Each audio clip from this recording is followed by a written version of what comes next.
doze, deputado federal. 12,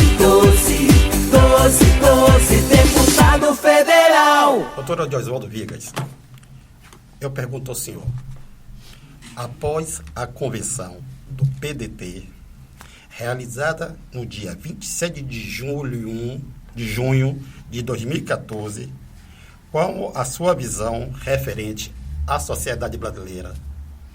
O Partido Democrático Trabalhista, o PDT, onde eu sou filiado há muitos anos, já com 6 mandatos consecutivos como vereador da cidade de Salvador, e realizando a sua convenção, um arco de alianças, né, com uma série de partidos, e que foi lançada a chapa do PDT de candidatos a deputado federal e dos candidatos a deputado estadual.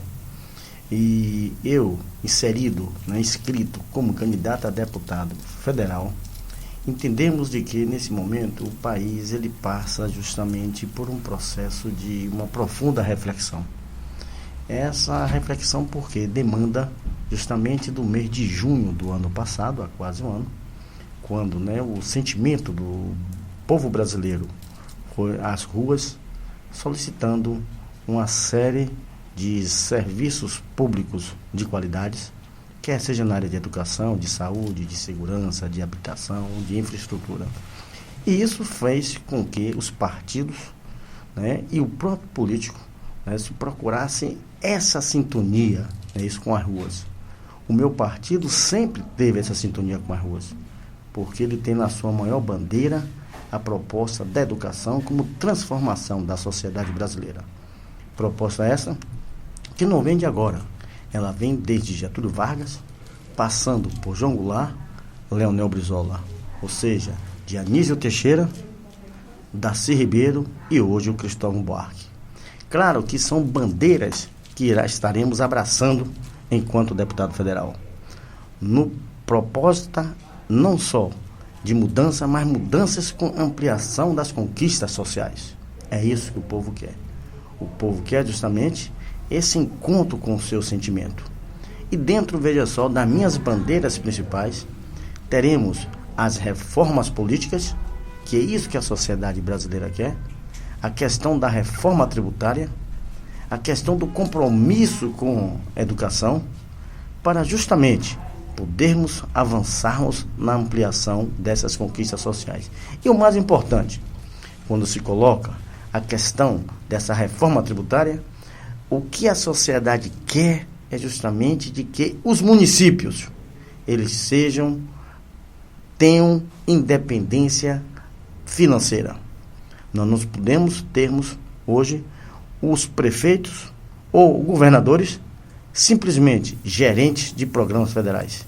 Queremos que os recursos alocados, os impostos, fiquem para serem aplicados somente no município. E não que o recurso vá para o governo federal e posteriormente ele retorne para estados e municípios. Essa, veja só, aí é que implica justamente os chamados serviços públicos de qualidade. Por quê? Porque foram municipalizadas diversas ações. Educação municipalizada, saúde municipalizada, a questão da infraestrutura, a questão da mobilidade urbana, mas, no entanto, esses recursos só voltam para os municípios executarem através de programas de recursos. Aí se pergunta, repassou-se uma série de responsabilidade para os municípios e também para os estados, mas os recursos, como o nome, não vieram. É como na questão da saúde, em que temos o Sistema Único de Saúde, e a sociedade diz, mas a minha saúde não está de boa qualidade.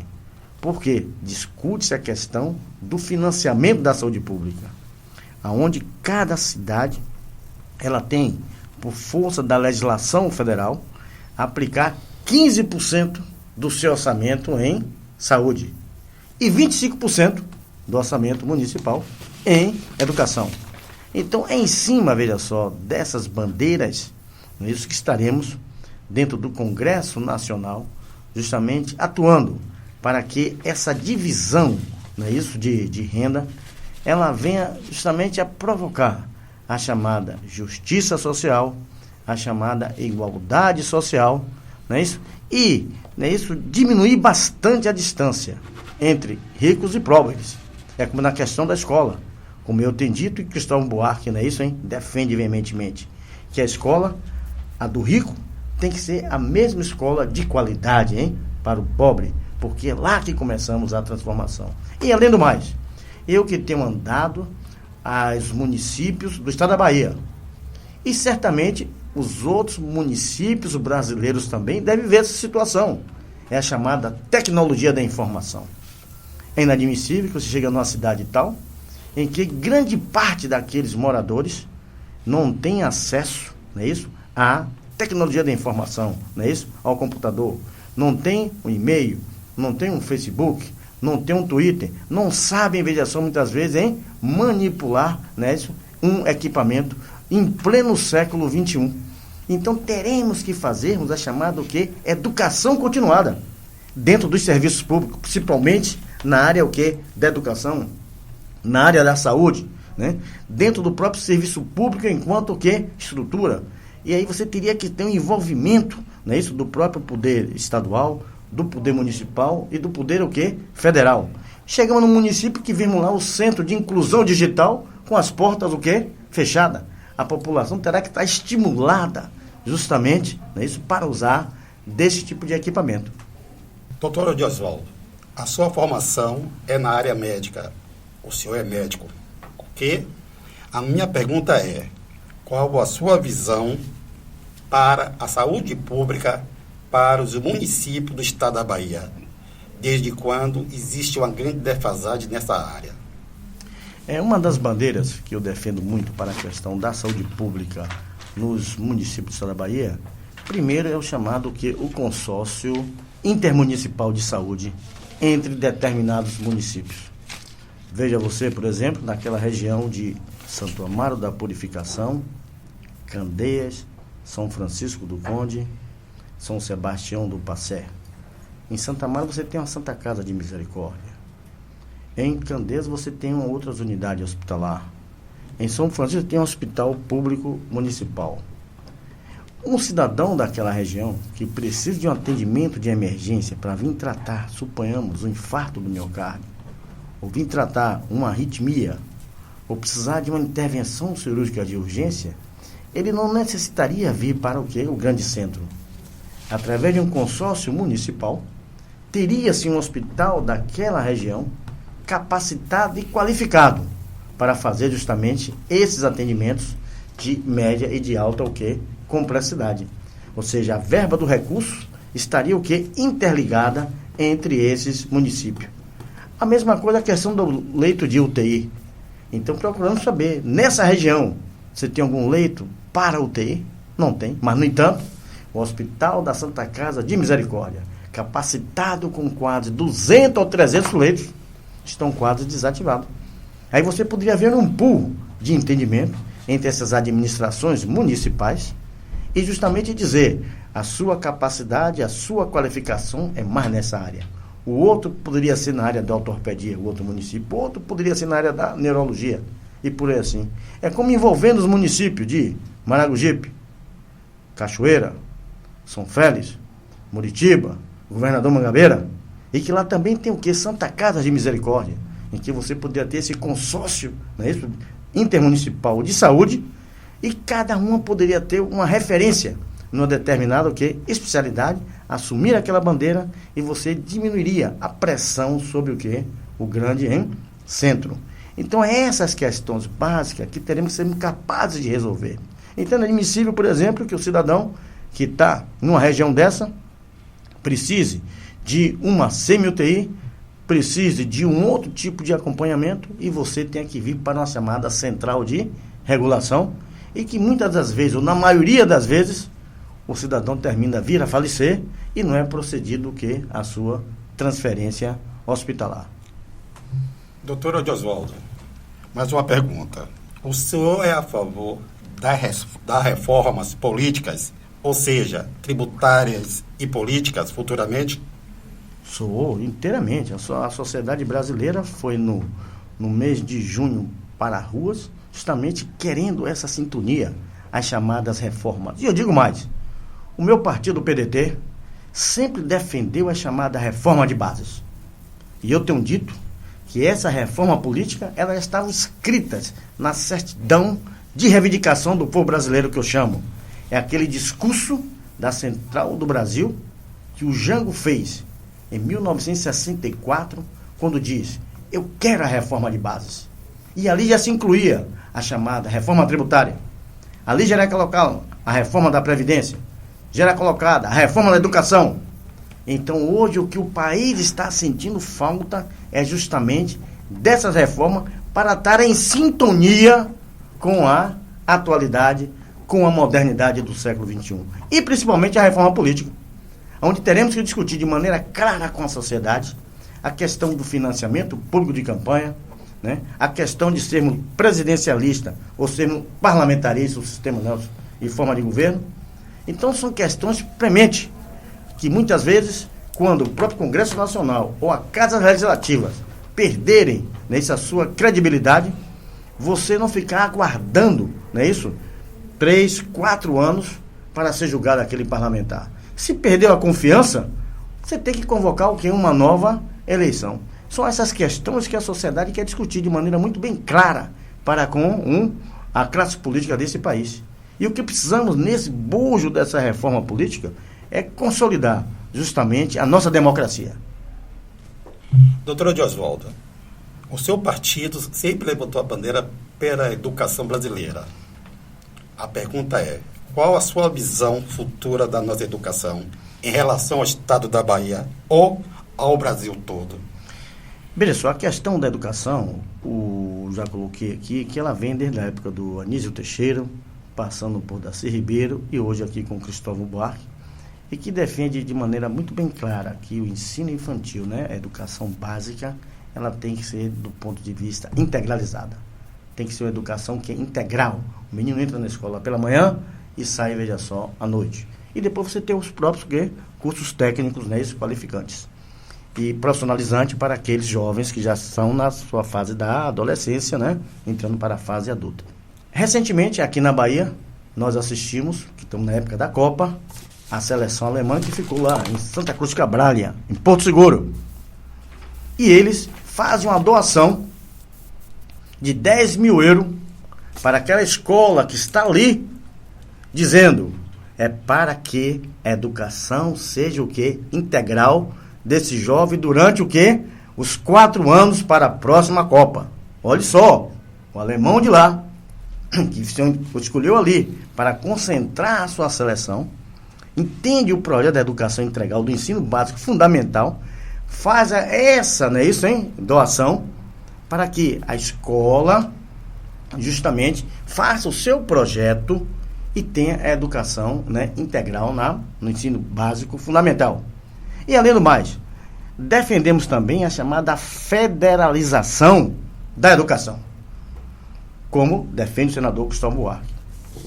E além do mais, foi aprovado agora recentemente o chamado Plano Nacional de Educação, em que 10% do BIP nacional deverá ser aplicado em educação.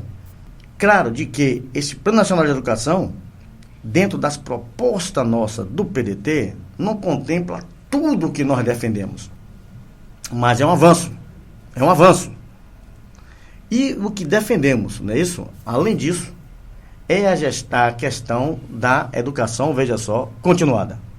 Então, desculpe, esse país, ele será, não é isso, um outro, quando a sua geração do ensino básico, não é isso lá, fundamental, ele começar a passar por esse processo da educação integral.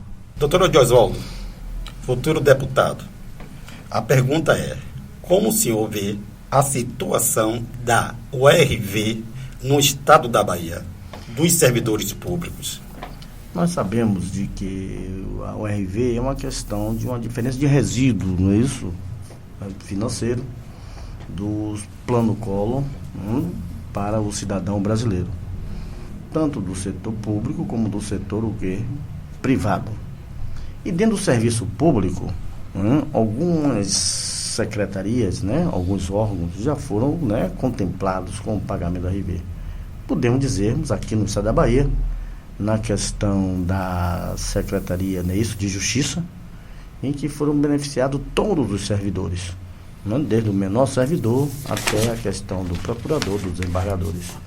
E também dentro do Poder Legislativo Estadual, onde foram contemplados, né, os deputados estaduais e também os vereadores de alguns municípios, dentro do Poder Legislativo Municipal.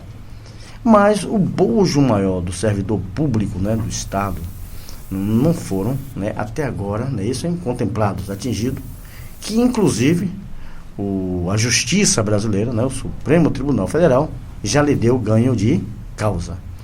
E quando é transitado e julgado, isso tem que ser o quê? Cumprida a determinação da Justiça. Eu, me elegendo deputado federal, né, farei forças, né, isso, junto ao governo do Estado, para que faça um planejamento para garantir o pagamento da URV do servidor público estadual, que sabemos que é um montante, né, enorme de servidores, que isso implica na questão do orçamento público para o Estado.